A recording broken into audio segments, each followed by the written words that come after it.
Hey guys, it's Edward. So today, I thought I'd talk about how to learn from pull requests. As an ex-Apple senior engineer, I had the great fortune of learning from extremely competent coworkers who helped propel me in my career. And part of that learning process was reviewing mistakes of my code, learning from their comments, and looking at the code that they submitted. At tech companies, you will submit work as PRs or pull requests, and people will leave comments for you to change certain things or clarify particular parts of your code, why things are needed, maybe some suggestions to fix styling, or even a full-on rejection because of some relevant concern. So what I wanted to talk to you today is my process on how I learn from my own merge requests and how I learn from other people's. I will talk through approximately what I do when I want to study and learn from code and diffs. And most importantly, I'll do a couple of live demonstrations with examples with public GitHub code to show you that you don't need to go to a top tier tech company just to learn how to become a better programmer. By constantly looking at mistakes, learning to avoid them, and knowing what concerns will lie ahead, you will become a better developer and make better decisions. People who are reviewing your code have concerns for a reason because they have probably encountered those mistakes in the past, and chances are those mistakes will happen again. So the reasons for blocking your diff aren't just simply nitpicky, they come from a particular place. And it's in your best interest to actually keep these principles, mistakes, and pitfalls in mind and understand why certain decisions are made.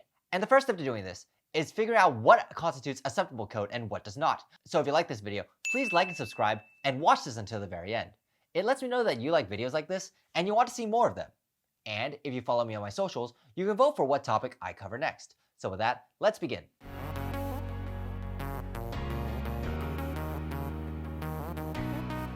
So to read and improve from merge requests, whether that is reading from your own or other people's, you need to know where the idea is coming from, what other ideas were considered, and what factors might make this one the best one out of everything else.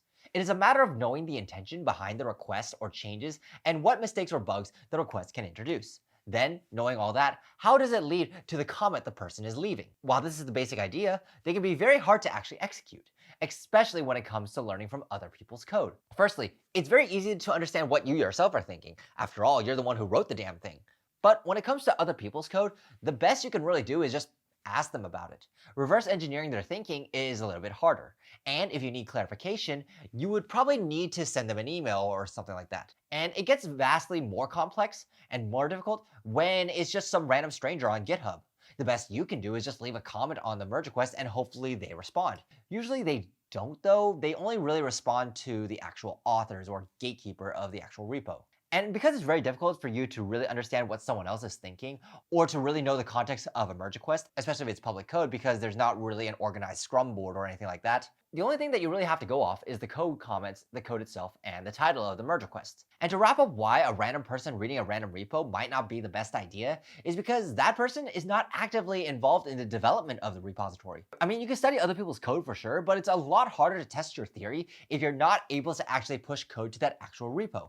How can you tell if it even works?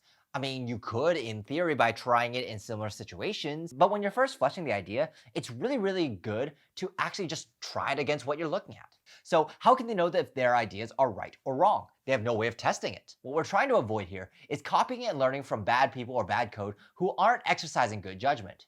Because then you'll just be copying and reflecting bad decision making and their bad reasoning as well. And the solution is much like coding interviews. This all starts with a reputable and good source of information, a quality repo. I know I was very lucky to have very good coworkers that I could learn from. But there were times when even I had to deep dive into third-party library code and understand what the code was doing because our own code base relied on it. That required me to go into GitHub from time to time in order to understand issues and future development efforts. And what I found is that the overall process of learning and reading from these pull requests and code were relatively the same, no matter the source. So to fit your guys' purpose, I'll define a good source of information as an industry standard library that's well maintained and the authors are reputable and consistent. These tools tend to have very qualified developers maintaining the project who have long storied careers, and it is simply easier for us to copy the thinking and thought process of these accomplished developers. Keep in mind with an actual tech company or coworker, the criteria doesn't really change. The only difference is that instead of the code being industry standard, the code is one that you're actively working on. And the person that you're really looking to learn from is a senior developer instead of a random stranger. And hopefully the senior developer is consistently performing well.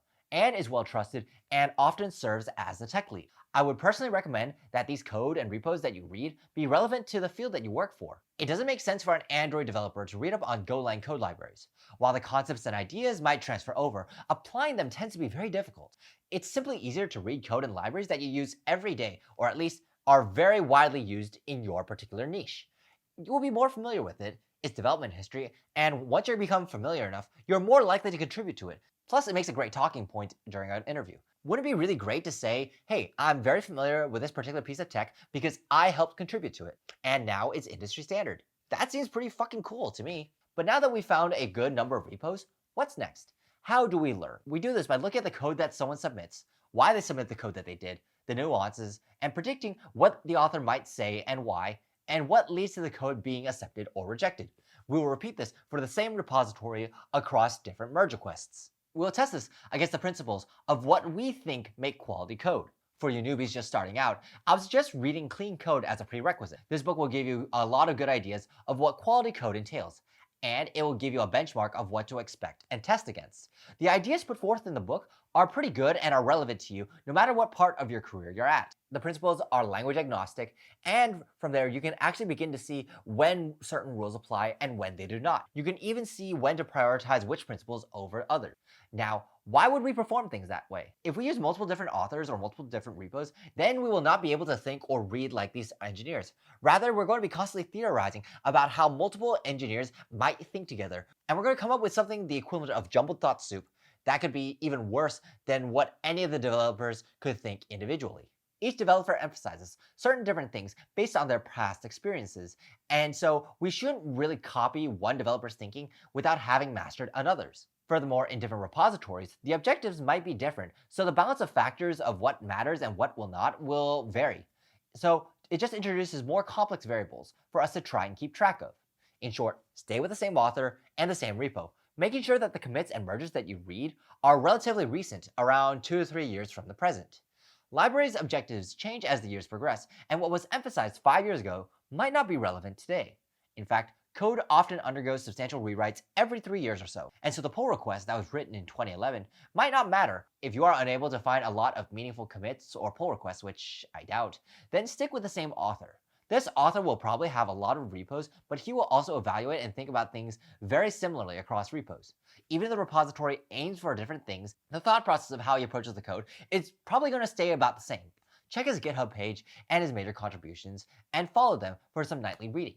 Alright, I know I've talked enough, let's actually run through a few examples. So let's use this library for example, Butterknife. For the longest time, this was actually used as a de facto way of finding views in a layout for Android, and the way it did this was by using annotations in order to generate boilerplate code. It had recently been deprecated, but there's a lot that we can learn from it, especially since it had been an Android standard library for a very long time. And by standard, I mean industry standard. This author right here, Jake Wharton, he is a god amongst men in the Android world. He went from working from VMware to Square to Google and then back to Square, and he is very heavily involved in a lot of the tools, if not the author, of a lot of the things that Android considers industry standard today. And so for the purposes of this video, we will stick with him as the author. So let's start with a very simple merge request that he actually merged in. What I see here is that this is just a simple refactoring of existing logic. So it'll check if a tree exists. And if that tree exists, then it will try to get a reference to the resource IDs in a scanner. Otherwise, it will call this values to resource IDs in order to try and populate a map of resource IDs. Now, this is a little bit messy because you have this nested if statement here. You're checking if the tree exists, and then after that, you're getting a reference inside it, and you're calling this values to resource IDs twice.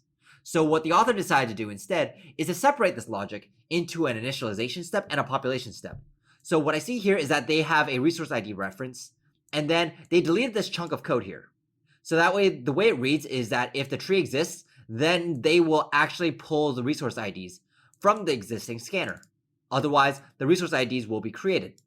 After that, they deleted this function header here, and then decided to just have it always populate and put in resource IDs if the value is absent. Like I said, this is a very simple fix, but it's actually quite effective in being able to make the code more readable. In fact, nested if statements are the bane of existence, and especially double calling functions that can otherwise be reduced to one call. So a lesson that you guys can learn is that if you see something like this, If you see two calls to the exact same function in a nested if statement, you can actually detangle it and make the code a lot cleaner. The other thing you could probably learn is to separate your code into an initialization step and a population step. By doing this, you actually separate the chunks of code that are responsible for what part of the algorithm. And this is not unlike what you do in actual coding interviews. Well, that was pretty easy. Let's go on to something a little bit more involved and a little bit more nuanced. I'm going to go with this retrofit library. Again, it's written by Jake Wharton and it's used as an industry standard for making HTTP requests on Android. So let's see what this is. Add a Kotlin coroutine adapter. Well, I'm only vaguely familiar with coroutines, but I feel like there's a lot that I can actually learn from here. So let's look at the files first and understand the changes. And then from there, let's actually try and predict what might be flagged as potential issues. Right now, all I'm reading here is a lot of generated code and readmes. I usually don't pay attention to a lot of these. I think a lot of the readmes that people put up are actually well thought out and pretty good. Although you can read these on your own time as well. This is interesting. If there's code that has a wrong year, then if it's derived from old code, then it can adopt the old copyright. That's something for you lawyers out there if you're interested in knowing how these licenses and code work. So Nightly Nexus here says that there should be a check or some kind of test for this particular statement.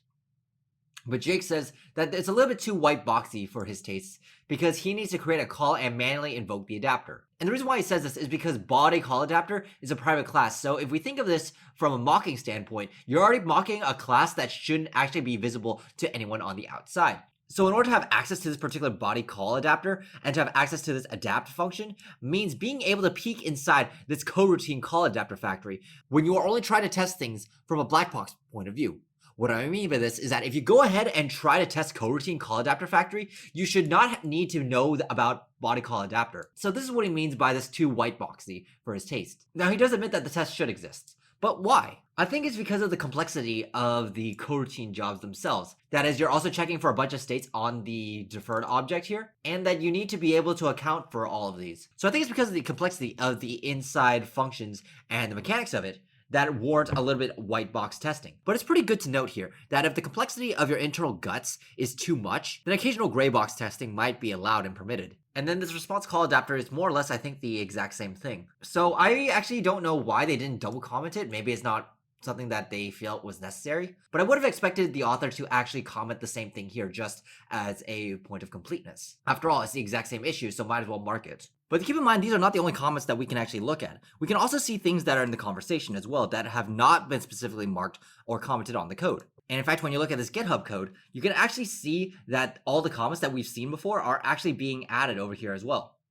So you can actually see the whole conversation thread.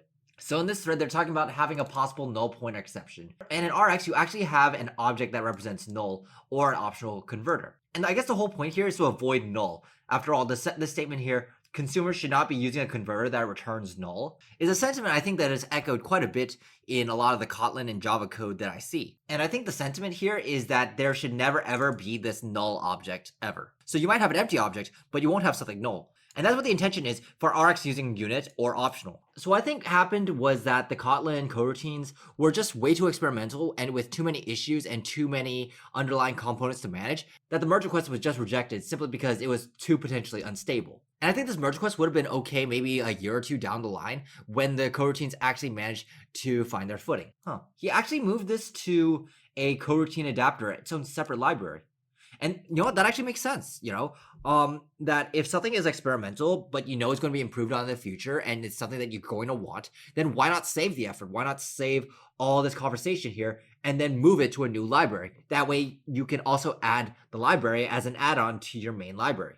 So let's look at another pull request in the same retrofit library, knowing what we know now. Support iterable array on query form and URL code and parameters. So I think this one's a little bit more straightforward to try and figure out what it does. They're going to try to support new URL parameters or HTTP headers and be able to pass them into particular requests. And I think the way they'll do this is by usually plugging in an interface that will try and distinguish whether that's an array, that is a string, that it's whatever kind of object. So that way, the way I imagine it would look is that the interface would hide the implementation of how they serialize a particular object. But it looks like they're only trying to support a finite number, iterable, and array. So they could also go the route of not plugging in interface as well. Because when you use an interface like this and plug it into a function, then you kind of end up in this situation where you are implicitly saying that you will support any number of other parameters in the future, because otherwise you'll just be doing a lot of instance of and typecasting. So I can see it going either way. Let's look at the files. I see that this author decided to use objects and then walk the instance of route. This one is probably my biggest point of contention, I think, because for an iterable, then you're gonna have to parse an iterable. And for an array you create a function parse array and then otherwise parse string. And for me, this seems a little bit much to cram in. Then again, the functions are actually pretty small and standard, so there's no real need to nest all these into an interface. It could also be that they don't want to expose this add query param or how it's done. So this could also be another reason why they decided to go with this. And this is definitely the most suspect to me. Okay, add field string, add field array. Again, I feel like these can also be put into an interface. Because if you want to support a new type of object, or like a string, iterable, array, or whatever, then you need to create a new type of these functions as well. So it feels weird to not have these tightly coupled in an interface. Okay, I need this, vote this to get merged, any reason not to, cool. Everyone seems to like it, okay, cool. Two space indent. Okay, guys, we've answered the question, spaces. Jake likes spaces, so if you want to commit to his repo, use the damn spaces. Two space indent, space. Jesus, no star imports. Why no star imports? I think it's just some linter checks, actually, that they want to make the import statements be very atomic and very descriptive of what they bring in. This is just some Java nitpicky stuff. I think it's a good mechanical skill to have if you're a Java programmer.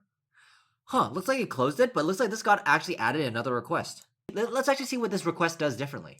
It looks like it's the exact same thing. It's just a little bit nicer in the sense that they just do it specifically for queries. They still do this instance of, but because you only really have to add functions for a particular type in this particular area, I think that's probably why they were able to get away with it in this particular request. It's the same sentiment as before, I believe. No, wait, they still have this. I want to see if that interface discussion ever comes up. Query parameters do not require declaration in the URL. I mean, you could just create a list of query parameters and then just use a string builder and join all the query params. Okay, this is shorthand, some mechanical Java knowledge. So it's actually pretty good here for you guys to learn arrays as lists. So otherwise, this looks like it got merged in. Again, no discussion of the interface issue. So the reason why I think maybe they didn't go with the interface is because they're either handling lists or maps. There's no real other collections that really need to be handled. Like maybe it'd be kind of weird to add in like a hash set or something like that of query parameters. So I think that's probably the thinking. There's only like two sets that they really need to handle. So I guess the whole point here is that don't over-engineer it. It's okay to use these instance of if the number of elements or the number of type of elements that you need to handle is finite and you don't plan on having an infinite number to support. All right, one last one here. Add first-party coroutine suspend support. We've looked at something similar, adding the support for the coroutine adapter. And so what we expect here is that this would probably undergo the exact same treatment that we would expect to have some concerns about white box testing, that this features might be a bit experimental, and that it might get deferred. But it looks like here it got merged. So why is that? Let's actually look at the previous one. So it looks like this was 2017 and this is 2018. So I'm guessing maybe something happened within that 1 year that changed the context of this conversation. Although I don't really know what that is. But it looks like it got merged in 2019. So some time has passed, so I guess the stability of Kotlin coroutines actually made it a little bit better. So let's actually take a look and see what it actually says. So first things first is that they make this service method abstract, so it's meant to be overridable. Why? Yeah, I'm willing to muck up the internals instead of inventing some elaborate abstraction that will only be used by coroutines. Oh, that answers our interface question actually, a little bit at least. Is that if it's only going to ever be used internally for one particular idea, then maybe it's not worth abstracting on top of. So that answers the interface question for us. If we ever need to generalize, we can, but I don't want to jump that gun. Okay, fair. I've refined this by using subtypes. The method is still gnarly because the shared logic, but the create classes are small and focused and don't involve crazy conditionals. So he's actually accepting that the code rot, the messy code here, of having these nested if conditions and then being able to try and do a lot of this reflection, I think. Yeah, this looks like a reflection actually. And he's able to accept that penalty because it's isolated in one area. So I guess you can get away with bad code as long as it doesn't rot and touch anything else. And the reason why I know that this is reflection is because this class parameter type is only really used in reflection, actually. And then there's also this object method. So that represents the object method in Java. So this is going to be very, very expensive and very hacky. The lesson here is that if you see any kind of messy logic or reflection being used, then that's probably a red flag. Okay, so he does extend HTTP service method to create a bunch of these objects to be used to try and adapt these calls. Okay, that's fine. And what I'm thinking is that he's going to use each one of these objects for the Kotlin coroutines. I guess what he's saying here, that for something like this extension function can actually be used in a bunch of other different places as well. So this seems to be a very common use of the Kotlin coroutines. So being able to make this type of code available to the public seems to be a win in Jake's mind. I think this is okay because call here only really applies to coroutines and specifically this library's call object. At least I hope it does. So in other words, this makes sense. But if this call refers to commonly used call classes that exist outside the library, then I'm not actually that comfortable with it. I guess that if you import this specific Kotlin extensions then and make it available to users, then it's fine. But I think it also encourages some really weird user behavior as well. Like they'll start importing this extension function library here just so that they can have access to this await. I mean, it's not the library's responsibility to protect developers from themselves of misusing their own APIs, but at the same time, it kind of is. So that's why I'm raising a little bit of an eyebrow. But it looks like this is a good idea. So I'm kind of lukewarm, but I understand where he's coming from. Super cool. Should probably test this, can do in follow-up. Okay. So I guess when you're dealing with really experimental functions, you really need to be very careful of these tickets that are available in language. So let's actually follow this. So it looks like there was actually a ticket for Kotlin that he actually followed. Okay. So I guess when you're really working with experimental APIs and new language features, being able to follow these issues is really important. So in other words, he's basically doing the exact same thing that we are. We're learning from the pull requests and open issues, and being able to apply that to our own work. In his particular case, he understands that these little language features actually can blow up his code and break his library if he's not careful about it. Okay, so there's a flag here for its Kotlin suspend function. I think that's fine. Having this flag here, especially because it's very, very specific, and there's no way of actually having it interfere or be part of another flag, I think it's fine. Like, you're never going to have form encoded and Kotlin suspend functions as being dependent on one another. You're never going to have this. So Swank Jesse here actually suggests the interface. And if we learned anything from our study so far is that Jake doesn't like over abstracting. So in other words, because coroutines is only really used for Kotlin and nothing else, then there's really no point in overgeneralizing it. There's no similar function or ability like coroutines for any other language like Java. And I think that's what Jake is coming from here, is that what you're describing sounds like a callback factor that are originally modeled. It seems like a lot of work for something I expect no one except coroutines to use. So that actually answers our question. Avoid the over abstractions. None of this leaks into the public API anyway, so it doesn't matter. That's another reason why you don't necessarily want to abstract. If it's not publicly being used, then you don't necessarily need to use it, especially if you're the ones internally maintaining it. Try catch. Okay, fair enough. I'm not going to read too much into this because I actually don't know. I don't understand why. I guess it's just like their way of parsing and trying to figure out whether or not it is a coroutine, but... Okay, so overall, after reading all this, I think it looks pretty good. I think the ideas are very solid, and so I can see why it actually got merged in. I don't think it has anything to do with the Kotlin or coroutines actually evolving. I think it has more that people actually have a better understanding of what coroutines entail. So that maybe that does go hand in hand with coroutines evolving as well. I think the context to all this is the understanding of what coroutines are. So let's actually read the thread. The optional dependencies are implicitly tested by other modules which do not include them. For example, if the instance check of continuation wasn't behind a try catch, you would see it and see. To me, this sounds like a hacky, oh hey, if this doesn't exist, we're going to do it in a try catch statement and just continue. And I'm guessing he has a very specific reason for this, although I'm not really quite sure what it is. If any of you can actually read this and understand it, comment down below and let me know. The implicit coverage is good, but I still want to add something small and explicit. A test that asserts Kotlin isn't on the class path and does some retrofit stuff. That way, if and when we add indirect Kotlin dependencies, then we have something to catch if we regress.